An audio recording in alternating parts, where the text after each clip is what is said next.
దేవుని నామమునకు స్తోత్రములండి. నాటి ధ్యానాంశము యేసుక్రీస్తు వంశావళిలో పేర్కొనబడిన మహిళలండి.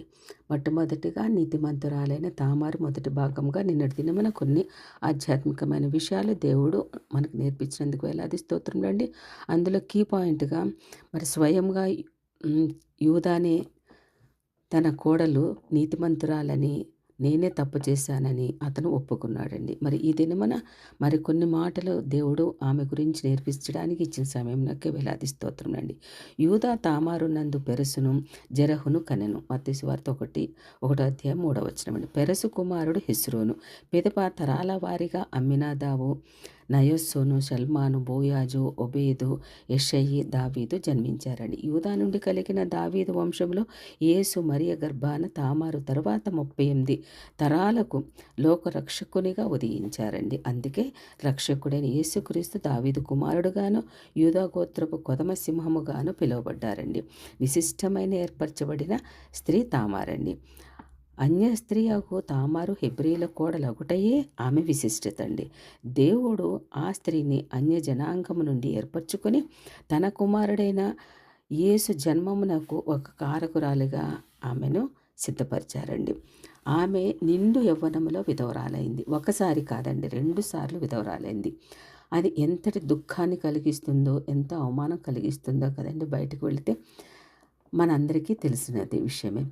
తన ఒంటరి జీవితాన్ని గూర్చి ఎవరిని నిందించలేదండి. ఆమె హెబ్రీ ఆచారములను గౌరవించిందే కనుక తప్పనిసరిగా యెహోవా యందు భయభక్తులు కలిగి ఉన్నది. ఆ మహాదేవుని ధ్యానించిందండి. తన భారము దేవుని మీదనే మోపిందండి. యవ్వనములో ఉన్న తామారు మరొక పురుషుని పెళ్లి చేసుకొని వచ్చును, కానీ ఆమె అలాగా సిద్ధపడలేదండి. మామ ఇంటిలోనే తన ఆశ్రయంగా చేసుకుని ఉన్నదండి. తాను మెట్టిన వంశాన్ని అధికంగా ప్రేమించింది. ఈ వంశము ద్వారా తల్లి కావాలని కోరుకుందండి.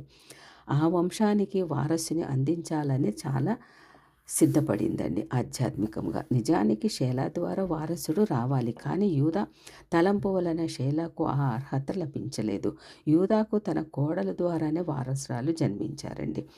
ఆమె ఆశ, నిరీక్షణ, సచ్చలత, వేదన భరితమైన జీవితము దేవుడు చూశాడండి. విధవరాళ్ళ పక్షమున వ్యాజ్యమాడు యెహోవా దేవుడు ఆమెను విడవలేదు, ఆమెను గుర్తించాడండి. మామ యూదా నిరాధారించిన దేవుడు ఆమెను ఆదరించాడండి. ఆమె కన్నీటిని తుడిచి ఆమె పట్ల న్యాయం జరిపించారు. నీతిమంతురాలిగా ఆమెను నిలవబెట్టారండి. అందరి సమక్షంలో ఆమెను ఏర్పరచుకొని తన వంశంలో స్థానం కల్పించారండి. అందుకు ఆమెలోని భక్తి నీతి పర్వతము కారణము కాగలిగింది.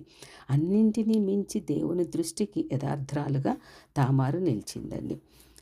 ఎన్ని కష్టాలు వచ్చినా బిడ్డలారా, స్నేహితులారా, విశ్వాసులారా, భక్తులారా, ఎన్ని కష్టాలు, ఇరుకులు, ఇబ్బందులు, శోధనలు, నిరాధారణ, దోషారోపణలు ఎదురైనను దేవుని యందలి అచంచల భక్తి విశ్వాసములతో ఆయన వైపు చూచుచు ఆయనకు అప్పగించి ముందుకు సాగితే నిన్నెన్నడూను విడువను ఎడబాయను నీ అభయం ఇచ్చిన దేవుడు మన పట్ల తన అపూర్వ సంకల్పమును విశదీకరించి తన చిత్తాన్ని నెరవేరుస్తారండి అన్న విషయము తామారు జీవితం ద్వారా మనకు గ్రహించగలము. ఆయన వారి ద్వారా తామారు పేర్కొన్న అవమానాలు లెక్కలేనివండి. ఆమె ఇంటివారే ఆమె మీద దోషారోపణలు చేసి మామకు ఫిర్యాదు చేశారు. అయినా దేవుడు మన పక్షాన ఉండగా మనకు విరోధి ఎవరు అనే ధైర్యంతో, నిరీక్షణతో దైవ చిత్తం కొరకు కనిపెట్టిందండి తామారు. ఎన్ని శోధనలు ఎదురైన ప్రభు ఇచ్చే సమయం కొరకు నిరీక్షించాలండి, ఎదురు చూడాలి. దేవుడే తగిన కాలమందు మనలను ఆదరిస్తారు. ఎన్ని కష్టాలు ఎదురైన దూషింపబడిన దృఢ సంకల్పంతో నిలిచి ప్రభు దయనుంది యేసయ్య వంశావళిలో స్థానం పొందిన మహిళామణిగా నిలిచిందండి తామారు. ఆమెన్.